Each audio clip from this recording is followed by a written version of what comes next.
never go up to anyone in a cemetery Never. other than if you want to dig up a body and get the jewelry. Oh, f- you. Yeah, but you never stand up during the podcast before. I had to squiggle the mouse. Sorry, guys. We have to put all that on the air because she suddenly, Celia, our frickin' quote unquote producer / glorified intern, jumps up during the intro song, throws me off because she's like, oh, I got to make sure it's recorded. Listen, if you are not recording this, I've wasted my morning. I was so happy it was going well. We were driving into Connecticut. I had taken a nice poop, I'll say, before. In the car. A pre-show poop at my house. Because sometimes with the timing, you get worried and you got to hold it through the whole show. Sucks. You know, and not that anyone in this studio hasn't shit a chair. Oh, yeah. Trust me, there's been some shatting. I'm shitting right now. I don't know whose chair this is. But Well, I don't know whose chair it is either. Whose is sits it? here. Oh, Nate? it's Nate. That's a guy. Another straight white guy who's ruining America. Oh, boy. Speaking of straight guys who are ruining America, welcome, Nick Scopoletti. Hey! This is, by the way, Shrink This with Lisa Lampanelli. I'm Lisa Lampanelli. You can find me on socials. Nowhere! I don't care! Okay, it's at Lisa Lampanelli. And then that's on the Instagram, Nick. And then there's the TikTok, which is at The Real Lisa Lampanelli, because somebody stole my name. Really? Yes, it was probably Kathy Griffin. Now, who I like, and we're friends. Anyway, then Nick Scopoletti, our token white devil, is here. Fuck yeah. No, this is a non-cursing podcast. Oh, How right, dare my you? bad. Oh, yeah. Cunt, yeah. Cunt, yeah. We had a cunt-heavy episode a couple weeks ago, and you'd think I would be like, oh, my goodness. I was happy. I said, sometimes cunts deserve a place. And speaking of cunts who have a place, Celia's here, and she's pretending to look very studious about our recording. And I've noticed that Celia has a panic-stricken look every time I mention her. Don't worry, she's doing her job. Are you doing your job, Celia? I am. Is it recording? Yes. God, that would suck if it didn't. We would have lost all that magic. Ugh. Oh, Wouldn't have lost this. Guys, you could follow me at Nick Oh, Scopes on shit. Instagram. you're such a dick. Nick, this is the thing. You guys know that every time I bring up an issue on the podcast, it's something I've gone through recently. And let me tell you what What's I wrong was. with your throat, Shut Lisa? up. It's your cock. God, no. What's your girlfriend going to hear? No, my dad. Yeah, your dad. He sucks one. Yeah. Okay, but anyway, it's always something somebody does to me. They victimize me in some way, and I have to create an episode about it. So a couple weeks ago, Nick pissed me off. And he doesn't even know I'm going to talk about this, and he has no idea what I'm going to say. Used to it at this Because the point. subject of this episode is, quote, leave a tender moment alone. And that is, of course, the Billy Joel song, in which he was inspired by Christy Brinkley. When they were dating, she noticed that every time they'd have a serious moment or a little sweetness between them, he would have to crack a joke just to deflect, because feelings are difficult to feel. Amen. It's very hard. If you have a sense of humor, a humorous bone in your body, and if there's bones. ever a humorous bone, it's Nick. Yeah. You deflect with humor. But I've done it. Obviously, I still do it.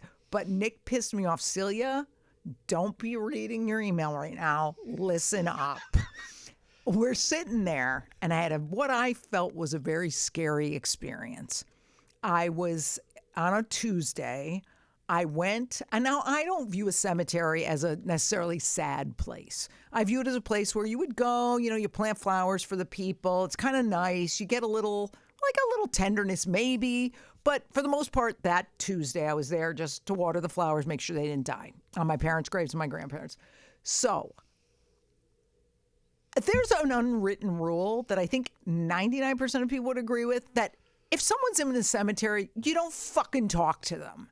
They could be having an emotional moment. They could be having something going on. I wasn't that day, but in any case, how do you say a guy who looked homeless and be politically correct? How do you say that? A guy looks like he was Unhoused. No, a guy who looks no, this is how they say it now. A man who looked like he was experiencing homelessness. Because they try not to identify. I'm sorry, but that's politically correct and I'm going to use the right terminology. So I go there and this guy who looks very disheveled, looks like he may at some point in the very near future experience homelessness or find his home in that cemetery above ground in the woods, recognize me, which, by the way, always shocks me that I'm recognized anymore because I look so different than when I was doing comedy. And he makes an insulting joke to me. First of all, I have a hot button when unfunny people try to be funny. When audience members used to, in the old days, poke at you. It's like, no, the reason I'm famous for insulting people is because I'm good at it. I don't mean it, and I can get away with it, and I have a good heart. So, Nick, you've experienced this, of course, after shows. People come up and try to be bro-y and funny with you. Yeah. Does that bug the shit out of you as a comedian? It depends. It really depends on how... All I could say is it depends. If they're being like a douchey about it, like, but the least favorite thing, this is my least favorite thing. Yeah. When they go, like, I've been told I got like some that's like, no, I'm you like, don't. all right. I've ended dates. When I used to date, I ended a date after 20 minutes because the guy goes, I've been told I'm funny. I said, check, please. Because guess what? And I go, well, guess what? You're not. And you're implying it's easy. It's like me saying I could have been a lawyer. Like, I probably couldn't. No. That requires a intelligence I don't have. So I'm like, no. So I always hated that. That's why I talked in the past about Canadian audiences, how they're the best because they're so respectful. polite. And they're just like, oh, hi, Miss Lampanelli. And they would never joke with you. So anyway, this chooch comes up to me at the cemetery. And I used to in the past joke about having a big ass. Clearly, I don't anymore because 40 pounds. Thank you, Ozempic. Skinny. Yes, she's so AIDSy. So I used to make a joke about having a big ass. So he goes, and he looks very scruffy and rough, this guy. So most people would not want to banter with him anyway. So first of all, the boundary of being in a cemetery didn't stop him. Second, the boundary of being like, I shouldn't probably approaching anyone who's female because I look like this in the mirror. He looks scary. He comes up and he goes, hey, is that the big ass insult comic? And I literally stopped watering the plant. I looked him right in the eyes and I go, that's really inappropriate given where we are. I don't think you should insult anyone in a cemetery. And he goes, like they start losing their fucking steam. You were a comic. I go, I was, and then I go to 11, and I'm very proud of myself because I have to scare him off because he could, who knows? I'm a woman. He could have raper. something. He can have like a knife or something or be nuts. Right. And so I got to get loud because there's no one else around. And I started yelling. I won't do volume here, but I yelled, now shut the fuck up and get the fuck out of here. But loud, what I call the Gloria yell, which Gloria was my mother. And she had the loudest yell ever. And it's very fucking scary. So I got my face was like a cloud. I was like he got so scared, he starts wheeling away, and I'm like kind of scared. Wheeling away? And What do you mean? he on his bike. Oh. Yeah, he starts wheeling away. He's Yeah, in a wheelchair. Just yelling at, oh my God. Yelling at Yeah, disabled homeless people. Oh no, I wish. Well, I wonder how it would have gone if he was in a wheelchair. 'Cause I probably would have been like, move on. And because but I wouldn't have been physically scared. Oh, shit, So I think okay. any woman's physically scared when a guy comes up to them. So he wheels away on his bike, and I remember that I'm in a small town. Anyone can look up where anyone lives. It's not hard to look up anybody you want. And I remember, and this has never happened before, I had left the back door unlocked because my driveway was getting paved. And I'm like, holy crap. If he goes over my house, my dogs are in there. They're little. They certainly can't defend me because he'd have a piece of steak from his fucking stolen meal. And they'd suck a dick for that. They wouldn't kill him. So I bump into a town cop on the way, and they all know me because my battle ex mother used to work at the police station and scare everybody with the yell. And I said, have you heard of this guy? I gave him a description. He goes, no, but you want us to like follow to your house? We'll do a search of the house if you want to go. No. So I go in, I search everything. Because I'm like a woman. I'm sorry. Like, I'm tough. I'm formidable. But Jesus, you get scared. So I'm so angry. I lock the doors. I never have the doors locked at night, unless it's at night. I freaking put on the alarm. During the day, are you kidding me? So I feel like captive in this house.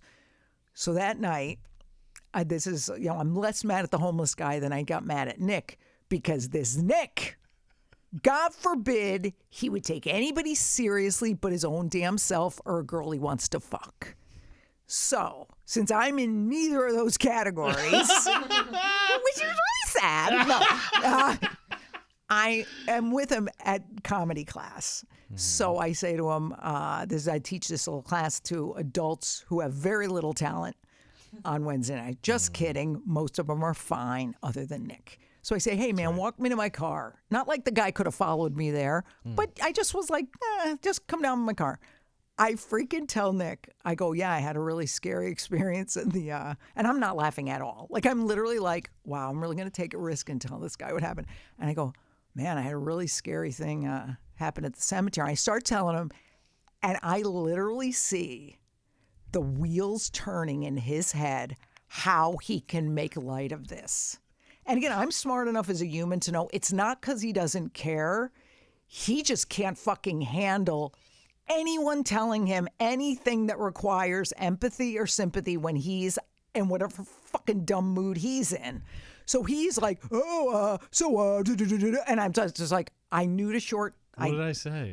Something very deflective of like, hey man, like, 'cause I said, Nick, it's really serious. I had a mace in the car, and then he goes, can you imagine, like, why don't you just get a gun? Can you imagine if you had a gun, you'd like shoot everybody? And I'm like, oh, okay, like, so whatever you're saying would be hilarious. It's not funny. Okay, yeah, it would be funny because I would shoot a lot of people. A gun would be the you're absolutely right. I know. I can't even throw a punch. I throw a punch like a girl. I'm like, help me. So in my heart, I'm like, he does not get it. He's not going to be able to handle right now me saying to him, dude, all you had to do was listen. Right. I knew you couldn't hear that. But the next day I was like, fuck this motherfucker. I know we didn't mean it. He cannot leave a tender moment alone. He cannot do what I need him to do in this moment. I have to accept him for who he is. I have to now view this as Nick cannot handle me talking seriously to him, but I can handle him talking seriously to me. So I have to readjust the friendship in my mind. And you don't go to the well that's dry for water. Nick is she's dry as a fucking bone. I'm fucking wet right now. I'm not going to get anything. See? I'm not going to get anything. And that's why the subject of this came up, because there's so many of us who have used humor to deflect, who are turning people off, but those people aren't as kind as me who still want to be friends with them. Right. They'll cut you off. Instead, I'm like, adjust who you tell these stories to. Right. I feel you and everyone in the universe, other than true sociopaths or narcissists, do the best they can in any moment. That was the best you could in that moment. And if it was if you were dating somebody, if that was them, they might get really pissed and be like, I can't trust you with my feelings. Gobble a knob. But I was like mad, but then I was like, well, that's him. Like, what are you doing? So do you have any input of what was going on? Do you even remember this happening, or did you blank it out as fucking fast as it happened? No, I'm remembering. Because I think you told me, because we were one-on-one at the night before at the diner, and you told me the story. About the homeless guy. No, I didn't. Yeah, the homeless guy in the thing, and you're like, I was fucking nervous. I got into my driveway, and I remember like being tender in that moment. I think the next night I saw you at class, and you're like, now I have to have Mace in the car, and then I was like, oh, like I thought then it was okay because I was serious the night before. Oh, okay. And I listened, and we had the diner. I made no jokes, which like 'cause honestly, it was like, oh, that's fucking shitty that happened, especially at a cemetery. So I think that's all weird too, right? The weirdest. Yeah. By the way, never go up to anyone in a cemetery, other than if you want to dig up a body and get the jewelry. That you can do, but don't be doing this stuff. By the way, who's burying anyone with jewelry? Like, I remember, God bless her, when my mom died, the funeral director's like, well, yeah, we take it. We would never bury her with her wedding rings and stuff. Like, Who the fuck would do that too? Like, you have to get, anyway, the technicalities of, like, you have to dig 6 feet and then open a box to get jewelry. Like, no, there's other ways to steal shit. Why the fuck? That's for a future podcast. How to grave rob next week. It's insane. But so you felt that I had my share of upsetness about this, and you, as the great grand poobah, get to dictate, hey, it's been 24 hours. This bitch should be over it. Correct? No, yeah, I guess I was like, I was serious last night. Well, I didn't think any of this. Right. I just remember you telling me the night before at the diner, and then like you saying, oh, I joked Wednesday, and I was like, that's probably why I did joke, because I was like, oh, because when you said May, I don't know, just you with a gun would be the best. Okay, but I didn't bring it up. But so there's that old adage that Alan King had said, comedy is tragedy plus time. So you felt like you gave me enough time, 24 hours to be scared, and that's it. Yeah. Okay. Well, thank you for telling me what Also, limits. I'll kill anyone if you want me to. I got you, dog. No I don't problem. know if that's true. I don't trust you. Okay. Okay. I don't think you would. Yeah. I think you easily say it, but if I was to call you and say, hey, the man experiencing houselessness is in the cemetery right now, can you come over? I think you'd be like, dude, I'm on my break at work. I rarely get any time to myself. I mean, there'd be other people to call before me. But if there's 150 people to call before you, like cops, call the cop, right? Firemen, hot guys. Me. But I'm saying if you really needed something, for sure. I brought meds to your house once or twice, I think, right? It's got to be once, because I don't even remember the once. You're sick as fuck, I remember. And then once you also put together my outdoor patio furniture with Bo. And I put your new mailbox on. That was my favorite which, by moment. the way, it's always been a little wonky. Yeah. I have to be honest with you. I feel like it's going to fall. No, it's not too bad. But so does this, again, I let it go because I am a generous human who feels people do the best they can. So I have to forgive. So probably there's other people out there who are saying, oh, Lisa's doing the best she can. I have to forgive. So I let it go. But I think this is a common problem. Oh, yeah, with people, yeah. This must happen to you a lot. You're saying with me deflecting with humor or other people deflecting with humor? Well, no, it's definitely you do it a lot. Oh, 100%. Yeah. That's where I live, baby. Yeah. Follow So what shut up. What does that come from? Where do you think it comes from? Because we all do it. I mean the buzzword is trauma, right? But like just wanting everything to be okay and like distracting with, like, I actually told this story recently. I was I was being a little self-deprecating about something, and the person I was with was like, I don't like when you do that, blah blah blah. And I was like, I understand, like, I don't actually feel that way about myself. Like, I am confident. This is how I've been my whole life. And I said, example I gave her was when I was kids still talk about this. When I was in 5th grade, we went on like a field trip to Washington, D.C. for 2 days and then Gettysburg, right? I always grew up in areas like Westchester County and Fairfield County. So I grew up around tremendous wealth, and I was like, not so much, right? So I remember being on the bus, and we're all talking, and all the kids are talking about like their dads and what they do, and like, you know, these are all, at the time, it's, you know, I was in Westchester, so it's all like Wall Street guys and the amount of money these kids have, blah blah blah. And I remember cracking a joke. I found, weirdly, I had cargo shorts on, and I found like a tube sock in my car, because I was in 5th grade and I was on my own, so I didn't know how to pack. Is that a tube sock in your pants? Are you happy to see me? Oh. So I was like, oh shit, and I put the tube sock on my hand, and I pretended to talk with it, and I was like, my dad puts cream cheese on bagels, because he owned a bagel shop. Right. And they all fucking died, but it was my way of like being like, oh, my dad's not nearly as successful. Right. And I was like, if your dads need to eat, my dad's got, like, you're fucked. If my dad's, like, I was trying to like make a joke, and everyone laughed about it, and they're like, remember that? And I'm 37 now, and they'll still be like, dude, remember that on the bus? Right. Like, so it's a way to connect. Humor is a way to connect and make friends, but it's also a way to like really alienate people and make enemies. Sure. Because if you're dating someone and they constantly, every time it gets like tender or sweet, those are really threatening emotions. Yeah. It's so hard to be like seen by someone emotionally. It's really going to like put a crimp in the relationship. Yeah. I mean, that's where the song comes from, you know? Yeah. Luckily, Christy Brinkley hung in there as long as she could, man. But it's just like so. I mean, I remember dating, and you do feel really weird that you either have to say something stupid or inappropriate or just make them laugh because that's where we live. But there's no growth in staying there. I think with the Billy Joel story, too, what first came to my mind was the fact that, like, he looks like how he looks and she looks like how she looks. Okay, if we're doing that, we're going to talk about you and dating because you've gotten some hot chicks and look at you. That's exactly. Me too. This is what I'm saying. Yeah, okay. Is that if they're having a serious, tender moment, maybe he can't even accept that a woman that's good looking can be with him, and he's like, I got to be the funny guy, or like, right. Like he can't wrap his head around it, and he has to make a joke about it. So it's almost like we have to shift from the identity of I'm the funny guy to I'm funny plus these other things too. Because sitting with someone's feelings is so hard. Like literally if I told you that cemetery story and you just were like, even if it was the next day and my time had elapsed on how I'm supposed to feel, if I'd said to you, man, I really feel like shit because I got to carry mace around, if you had just, it's so uncomfortable for people, including you and me, to be like, that sucks. Yeah. And just silence. Because Brene Brown had a great story where somebody was asking like, oh, my kid comes home with heartbreak. My kid's all sad about not making the team or whatever. And it's, I got shivers just thinking about it. She's like, she goes, what should I do? And she goes, you sit in the dark with your kid. Yeah. Meaning you just I hate the word presence it. Like it sounds like it's not a verb, but like you just are present for it. And you don't try to fix, because that's another thing we deflect with is, well, here's what you should do.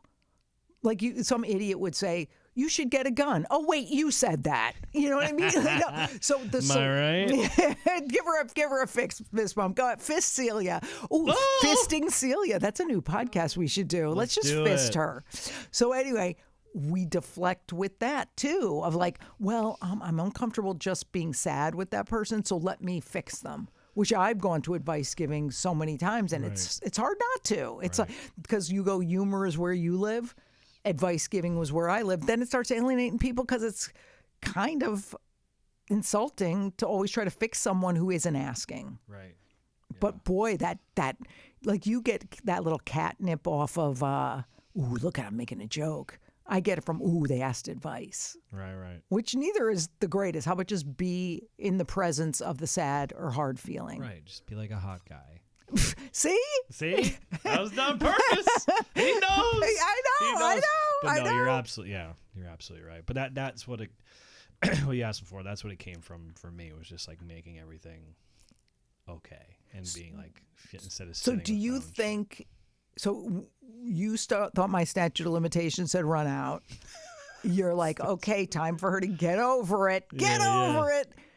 And so it wasn't even like a thought in your head, let me deflect with humor. It's just a pattern and a habit. Yeah. And then, I just honestly, quite frankly, I just thought you would appreciate it because you're fun.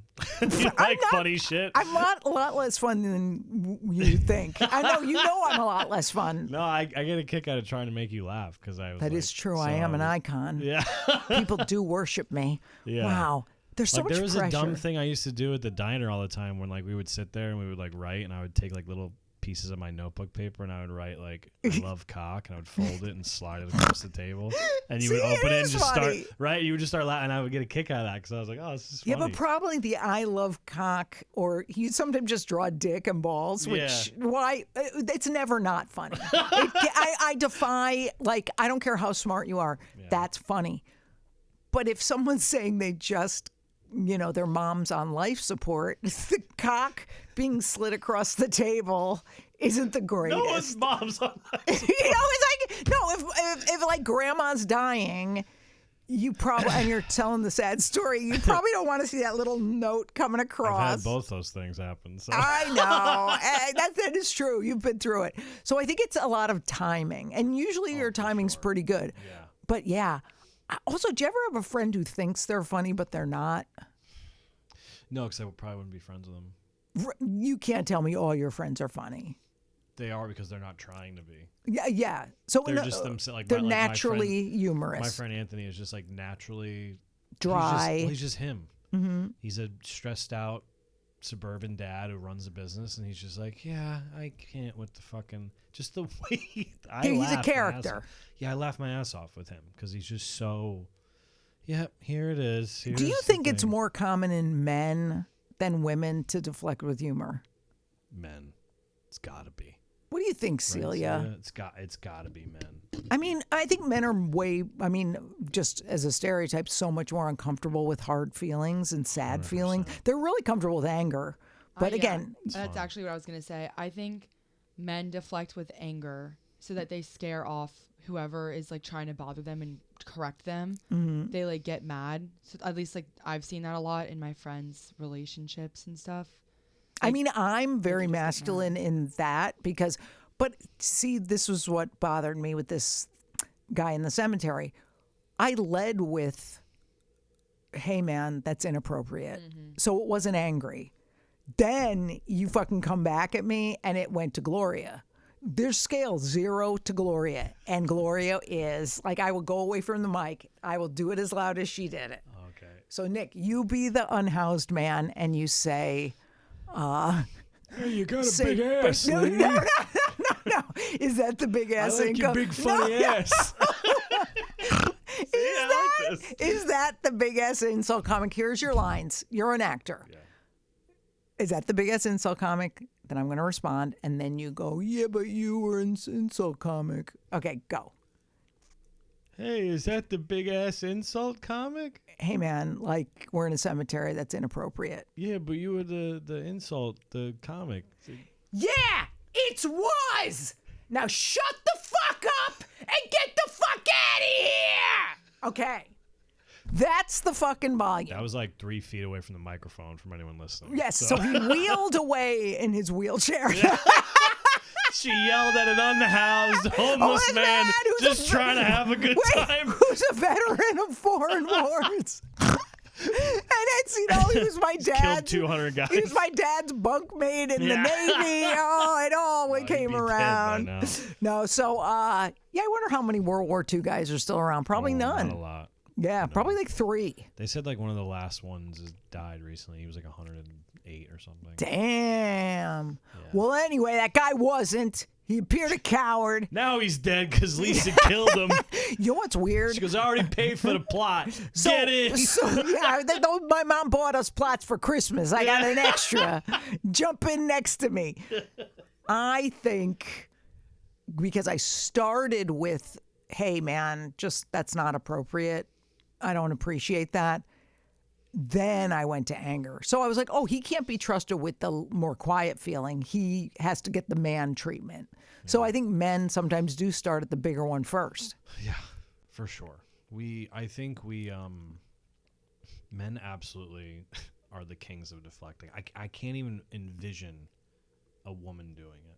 I don't even know how. I've done it, and I'll tell you, you lose friends. No, not just in comedy. I remember in college, I had a college roommate, Stephanie, who actually, she's really nice. She's really decent human. And I just remember, because I was so uncomfortable being away. I was so uncomfortable at college, just uncomfortable with feelings. We weren't in our family. We didn't have feelings, or we weren't allowed to show them. So I was deflecting with humor all the time. And she just finally got fed up with it because she came in and she had been dating this guy, Kevin something. And she kept lamenting that, like, they weren't getting along, or he was, not that interested. She got this feeling he wasn't interested. I knew. I had gaydar back then. This is the 80s. Or no, 79. And I already was like, the guy is gay as the day is long. The guy could sit on a lollipop and guess the flavor. So I was just like, okay. I just said to her once, yeah, well, maybe it'd help if he wasn't, what would I say? Something like, if his chapstick wasn't cock flavored, or whatever I said. And because, like, I'm a humorous person, and she so shut down. It'd been like a year of this, like in this dorm, and she never spoke to me again. Can you imagine living in the same room with someone as a roommate, and they just will not acknowledge you? Yeah. So I literally lost a friend, and when I did my last special, at the end of the special, I did a roast of myself. And part of it was where I'm like, make then a list of apologies to people who I really hurt. And I said to my roommate, Stephanie, who was hurting because her boyfriend turned out to be gay, I said, shit. ... And I was so glad because I really hurt her by doing that. So I think it has hurt my relationships too. Probably. I mean, I've been pretty perfect the whole time if you think about it. I'm telling you, if you ever start dating anybody seriously, they are not going to like it if they are like getting all mushy with you and you like go like grab my dick. No, I in those moments I don't do it as much. It's more in social settings with like a bunch of people. It's never like too much of like a one-on-one, especially in a romantic sense. I wouldn't really. It would depend heavily on the moment and what's being said and where we are and like. I hope if we're home alone and like it's like I'm not just gonna interrupt and be like, my God. I don't know. It like, can get really vulnerable, dude. Because there's no one to laugh at. It's just you and the person. There's no like. All right, I need an audience. I think you're wrong. I think if you should ever get a girlfriend, which I doubt because you're not very appealing, that's right. I would like copious notes and a phone number from her so that we can talk about all the deflections. Letter number 1. Yes. Lisa. My name is Kevin. I am 26 and live in Hoboken, New Jersey. Nice. The Manzos from Jersey Housewives live pretty close. And also Carlos. Remember Carlos Bakery? I used to date a girl who lived in Hoboken. It's a cool city. Wow, that is so adds nothing. I had a lot of sex. Cut that out. Okay. Go ahead. I've always coped with humor, but I recently took it too far, and I cannot stop thinking about it when I lay in bed at night. I was at my grandmother's funeral. Oh boy, what is this, a theme? Wow. And when my cousin started crying, I made a joke. I love this already. I made a joke about how my grandma would have hated the floral arrangements anyway. My family laughed, except my aunt, who told me I was emotionally tone deaf. Ever since, I have noticed that I seem to have bad comedic timing. As the amazing comedian you are, can you help me? I think he's asking you, Nick, as the amazing comedian you are. Kevin, what I would do. Darling. I think it's so fun. Funerals and cemeteries, those are like, and weddings. Anything that there's like a solemnity to it, it's really hard to like be cracking jokes. Obviously, at a wake or a funeral, a little diffusion of the humor is nice, especially if this old broad is elderly. It's a little more like, say a woman dies when she's 40, that's going to be tougher to squeeze in your material. But if it's like an older person, sometimes it's okay. And maybe that aunt was an aunt with a capital C. Yeah. Because sometimes there's that clammy aunt. It's one of them spinsters, can't find a man, Yeah, has 14 that happens. cats. I know, kind of like Cynthia Nixon's character on The Gilded Age. No! You're gay. But doesn't it seem like there's always someone who's going to take issue? It's like the person in the audience, the one person not laughing in the club or in the theater. So I think with that, it's just like, I think he's now, this poor guy, second guessing all his jokes. Because what did he say? Something like, I'm noticing now my comedic timing isn't good. Yeah, which it's fine, dude. I mean, maybe it is, maybe it's not. Maybe it is a chance for him to reflect on deflecting like that. Or just know who to say it to. Yeah, you have to know your audience. Just like I said with the emotionally unavailable Nick Scopoletti, I was like, never tell Nick anything again that you want being held safe and serious. Have the surface level friendship that you always knew he was capable of. That's right. Just pure sex. No, but dude, to defend this man, my dad made a joke like this once. Now, we've talked about it prior, but my mom died when I was 6. She was 32 years old. Jesus. So sucks, right? That's Celia's age now. Right. But once you've gone through that, it's kind of like, right? So when my grandmother died, his mother at the age of 94, like, didn't feel well, fell asleep, passed away. Like, best scenario you could have, right, warranted. At her funeral, I remember, like, they said, have family come up, pay your last respects. And I'm looking down the line, and my aunts and cousins and everyone, they're crying and blah, blah, blah. And I'm looking down the line at them. And I'm like, yeah, I'm not crying. I'm just like, yeah, it's just, it's sad, but, obviously been through worse. And I turn and look at my dad, and this is his mother in the casket. I turn and look at my dad. My dad just goes, what are you gonna do? You know. I mean, he's not wrong. And I was like, so that's where he's at. I was like, is your dad in general a deflector with humor? Probably. Not immediately. I mean, I will say, like, obviously, right when my mom died, he wasn't like, hey. Right, but is it just in life in general? No, I mean, he can. I think he feels his emotions. Like, I remember when obviously my mom died, it took him years to make jokes. I think it wasn't until I was like 14 he started to make jokes. And it got us through it. It helped us for sure. But even when his mother died, I remember so vividly, he got the phone call. We were leaving. They're like, Grandma's not doing well. Got to come to the hospital. He got the phone call, and I saw him go like this when they told him, and he like cried for a second. He pinched his eyes, and then he went, okay. And then he called because he knew the funeral home knows us very well, and he planned everything, dinner. And he was just flying. You could tell that he was trying to distract, not with humor, but by being busy. Well, I was just going to say that, and I think I don't want you to publish your story if I cry, but I remember my father's sister died when he was away on a trip with the grandkids. So my brother and my dad went to Disney with the 4 boys, right? They were really little.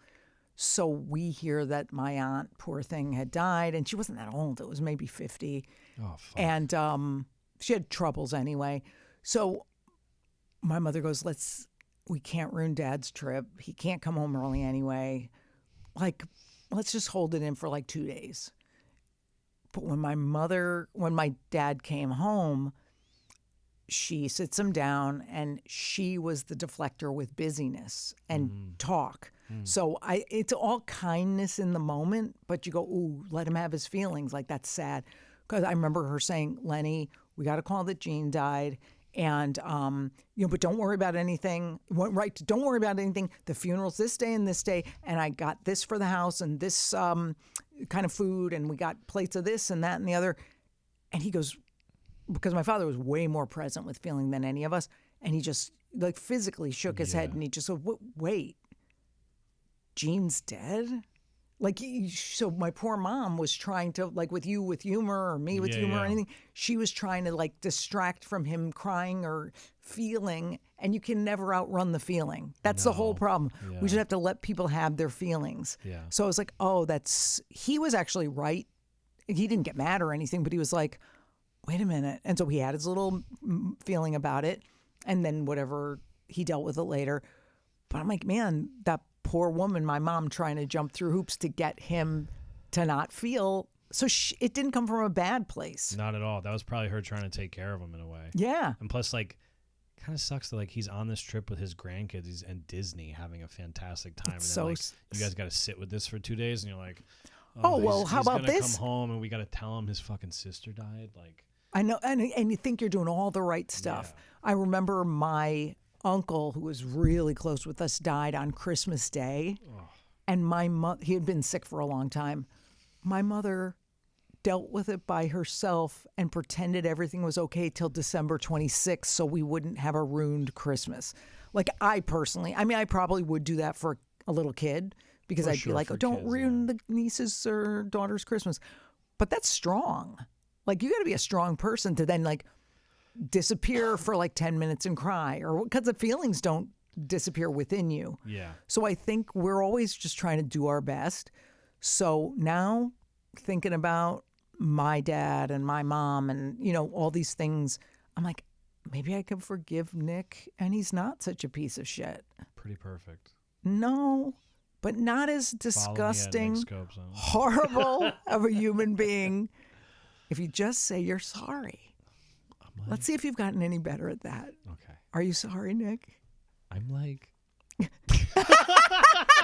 You suck. Because you were going to say it, but you're looking down, which means you're not going to really say it. I don't care. I'm having too much fun. But can I... I'll apologize later. All right.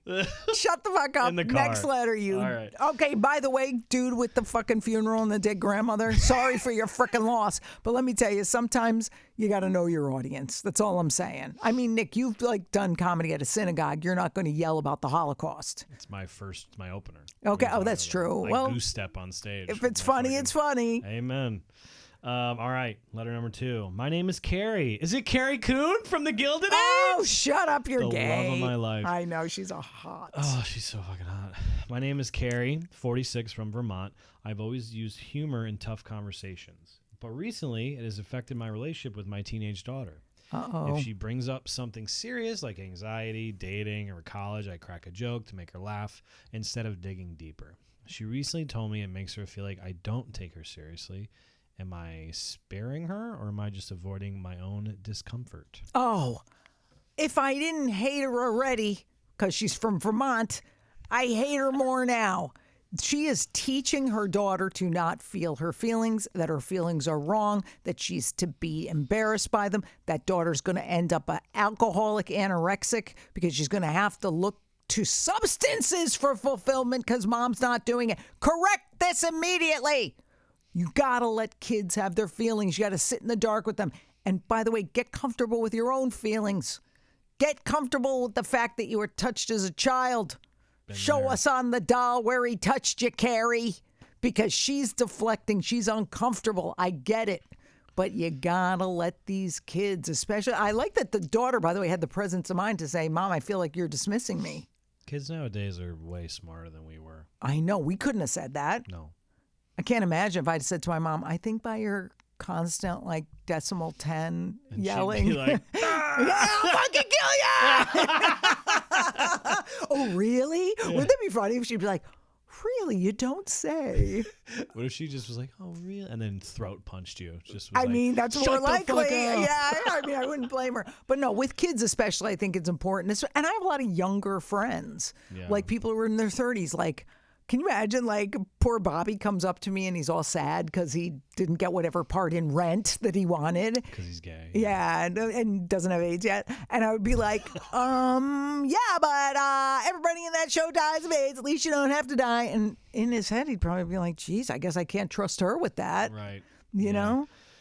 I think, too, like, if you, especially with, like, a girl, like, you got to let them feel their feelings, because then next thing you know, they're in their 30s and they're dating a guy like me. Well, no, and also with a guy, I think right? it's with a boy, it's just as important because you are telling him to squash the feelings. Then he becomes an incel. Then he gets guns. Then he decides to shoot everybody, and you got a shooting. Right. So you just need a little puss. So parents, let your kids have their feelings and get comfortable with your own fucking feelings. I'm sick and tired of all this yelling. Yeah. Okay, go ahead. Next letter. Letter number 3. Dear Lisa, I am a huge fan and could really use your advice. My best friend Amanda was engaged to the love of her life, but he broke it off 2 weeks ago because he's gay. That's not in the letter. Yeah, a month before their wedding. When I try to talk to her about it, she keeps brushing it off like he did me a favor, and now I don't have to listen to his loud chewing for the rest of my life. Women with the fucking chewing. Relax, dude. Hit a nerve. Lisa, you've been having dinner with me for... You do not chew loud. Thank you. No, I'm going to... Thank you. Clip it. Send it to me, Celia. Thank you. No, honestly, I'm very aware of table manners. I know you are. My father was very, like, adamant about no elbows on the table, no this, no that, no talking with your mouth full. You don't have bad manners. You'll eat those 4 fucking eggs in one bite. Yeah. But other than that... Been together every week for like 5 years. You hear that, people who complain? Okay. All right. Hot button. I know. I don't have to listen to his loud chewing the rest of my life. I know inside she's shattered. Should I try to get her to speak truthfully about her pain, or just let her deal with it any way she chooses? Thanks, Sam from Larchmont, New York. I don't think she's a Jew. I don't think you can like force her to be open. There's something she doesn't feel safe about feeling herself, and this like deflecting of one's own troubles, like when you're just, you know, you're hiding your feelings from yourselves and others. That's gotta, until it boils over and you can really say it, all we can do on the receiving end is make that friend feel like you're the safe one. So they say, like, even in coaching, suppose I hypothetically am doing group coaching of a bunch of women, and one of them just will not share, will not cry, will not open up. As long as you create space and be like, we're here when you need us. Right. We're all here for each other. Not target them and say, well, you know, how are you feeling? then they're going to eventually open up to someone. It might not be us. It might not be the group. It might be 5 years down the road. They'll feel, oh, I'm warmed up to feel safe. So all she has to do for her friend who broke the engagement is be like, give the impression that she's there for her without almost saying it. Because if you ever be on the receiving end of that, of like, well, if you ever want to talk, I'm here. It's a little bit like, oh, now am I really going to talk to you because you're expecting it? So I think you have to sort of just somehow be present with it and be uncomfortable with the fact that she's deflecting. Yeah, there's nothing you could do. It's kind of like, I think I've learned this from having so many comedy friends in AA and NA, and they're like you just got to let someone have their bottom and their moment. Like you can't. There are a lot of I'm not letting names out here, but a lot of guys I know they're in AA and NA. If they're at a comedy show and there's a comic who's drinking, and a comic's like, I always think about quitting. They never are like, yeah, man, you fucking should. Even though that's what they're thinking. Yeah, but they're like, they just go, oh, yeah, I mean, if you want, that's cool. Why, they're so non-judgmental about it. And like, the shit just comes out when it comes out. I know. Like, I hate that. My friend Anthony always says, it's hard enough to change when you want to. It's impossible to change someone else. Oh, yeah. Or change when you don't want to.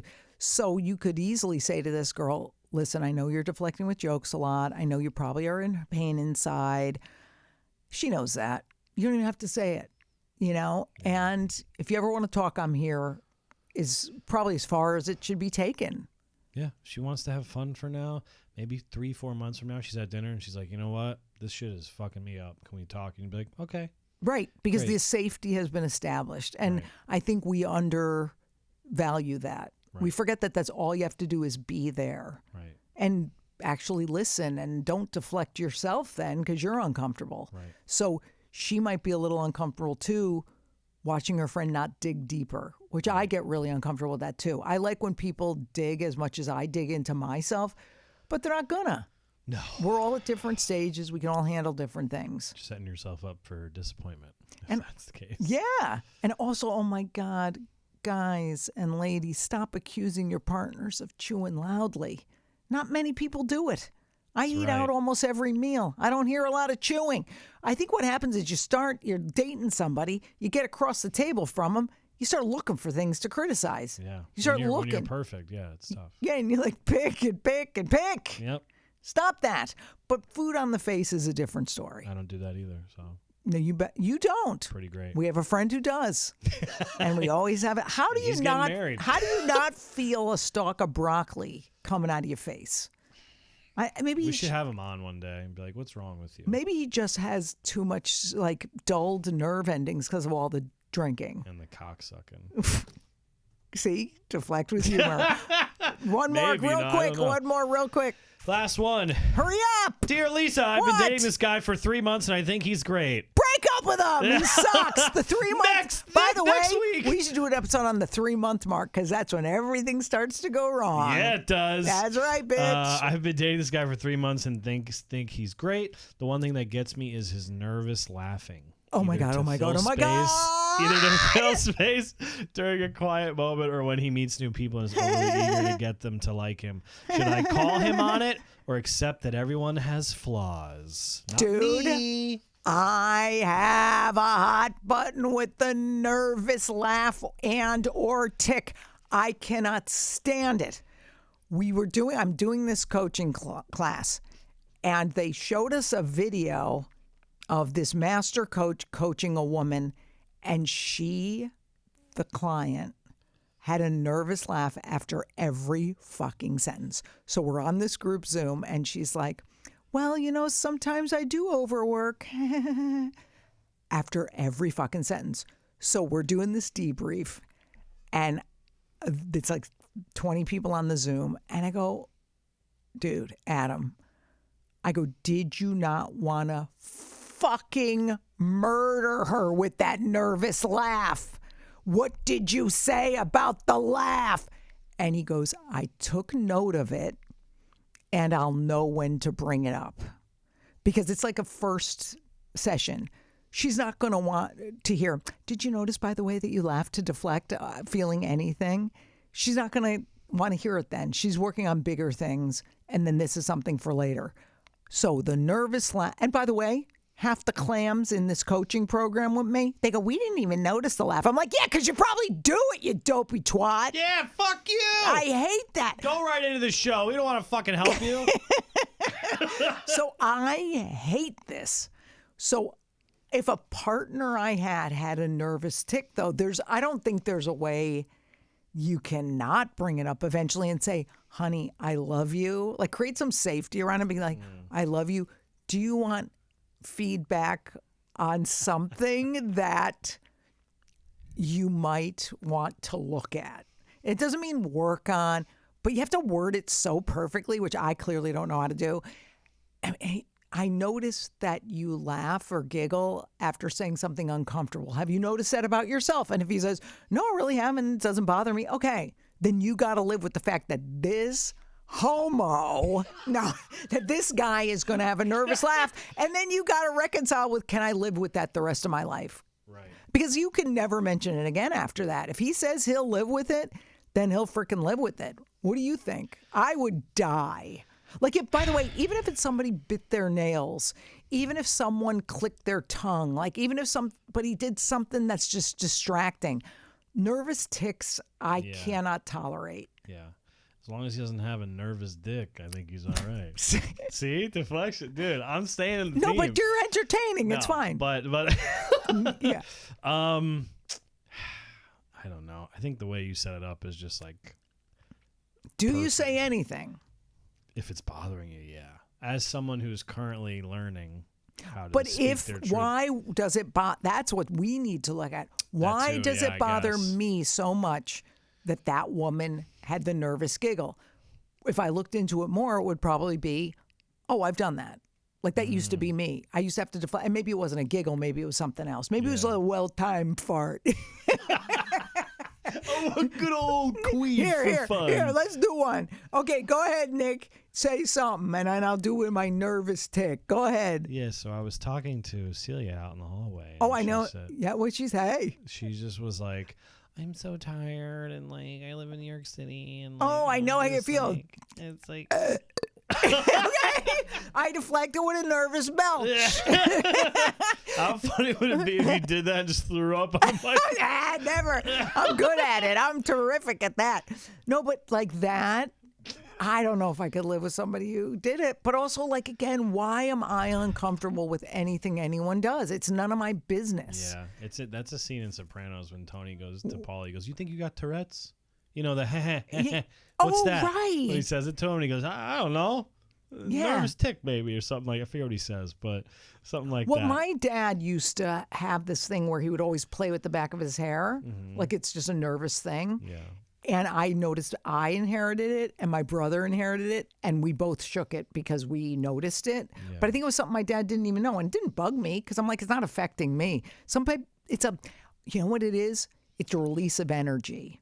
So in this coaching class, when I brought up the nervous laugh of the client, the head of the coaching program said, yeah, it's her way of releasing energy in that moment. So that's what I take it to mean for today.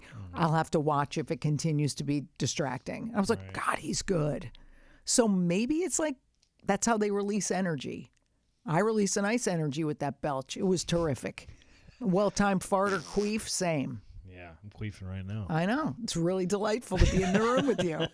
So I say, from now on, people, discover why you're uncomfortable and question that first. Try not to deflect or devalue other people's feelings like Nick so brutally does to me week upon week. Try not to queef if it's something you can help. I haven't had one of those in a long time. I haven't. Celia, when's the last time you queefed? Yeah, Celia, you queefing a lot. What's happening over there? Turn your mic up. Let's go. I know. Let's go, Queef King. No, I also am not a man. So He what? said No, he called me queefing. king. Yeah, so what? What did he say? He called me king. I said Queef King. Jeez, that's insulting. Yeah. That's Shut up. That's the part I'm insulted by. Is that you called me king. Turn your mic back down. Wait, ask Nick for an apology. Let's see if he can do it. You owe me an apology. Well, that's really not asking, but okay. How about you, Nick? You hurt my feelings by misgendering me. Nick, you hurt my feelings by misgendering me. You know what? Yeah, I'm sorry. Well, thank you. Wow, he actually looked in your eyes, or at least your nose. I forgive you. Wow. You're a sweet lady. Thanks for all Celia, your is that a help, hot button for you that you think you have been accused of having penis and testicles? No. Okay. So luckily, or I don't know, is that lucky? I don't know what's PC these days. Like, I really don't. But pull your dick out. No, I don't get misgendered. I think it's quite obvious that I am a woman. I mean, to some. What does that mean? I have no idea. Some people. Like to some degree? Or Hey, guess what? If you liked this episode, which is highly doubtful you did, where can they find out more info about us, Nick? Guys. Oh, first and foremost, here he goes with his... I love this. Wait. First and foremost. Thanks for listening. Be sure to email us at shrinkthisShow@gmail.com. That is shrinkthisShow@gmail.com. Please make sure to follow Lisa on social media at Lisa Lampanelli. You can follow me on social media at Nick Scopes on Nick's Instagram deflecting with Black and Voice. TikTok. We love Black Voice. Yeah. Make sure you listen to Shrink This on your iHeartRadio app or wherever you get podcasts. But do it on the iHeart. It means you won't deflect from true sponsorship and friendship with our parent company. And if you love this show, if you're a fan of this show, the next time you see a homeless guy in a wheelchair in a cemetery, you'll stab him for Lisa. For me. Thank you. Bye.